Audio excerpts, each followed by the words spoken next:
المجتمع صاير بلا مقياس وأشياء كثيرة ما ترد الروح. ما أدري لزوم أنها تروح الناس ولا هو أنت اللي لزوم تروح. يحدث في بعض الأحيان في هذا الزمان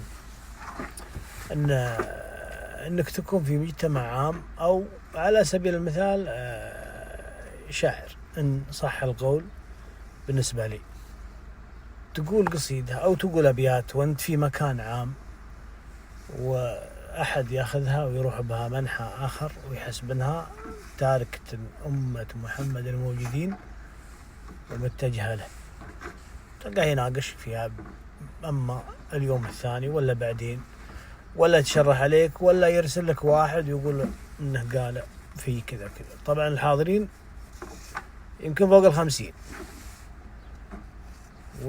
وهذا الإنسان اختص بالموضوع هذا، يمكن إنه على درب الموضوع هذا يوم شك فيه الله أعلم، لكن اللي قالها ما كان يعني الواحد في مثل حالتي أنا أكتب أبيات عامة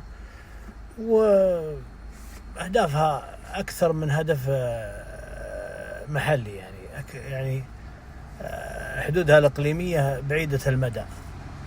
فاللي يأخذها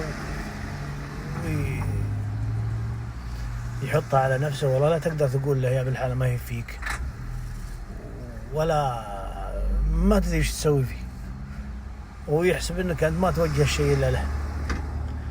دائما الشاعر والشعراء يعرفون الشيء هذا، يوجه القصيدة اجتماعية، هي ما هي بحدودك ولا حدوده ولا حدود منطقته، خاصة كان معروف. يعني هي القصيدة تروح في كل مكان، وكل الناس يستخدمونها حتى في مواضيعهم. يعني بعض الأحيان تسد لها عن موضوع بيقولها الواحد في خاطره، بيرسل واحد تسد الأبيات هذه عنها، تفك الأزمة.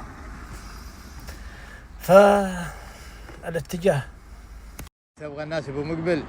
اليوم هذا كان تبغى الناس تقلطك في الخاطر المشروح، أبعد عن الهرج الصدوق الحاس، وخل الدعاوي بهرجة ومزوح، ولا ترى معادلك مجلاس إلا لحالك مع حمام الدوح. هذا بعد كان همجة حساس وخلاك من بين الغصون وتنوح. المجتمع صاير بلا مقياس وأشياء كثيرة ما ترد الروح. ما أدري لزوم أنها تروح الناس ولا هو أنت اللي لزوم تروح.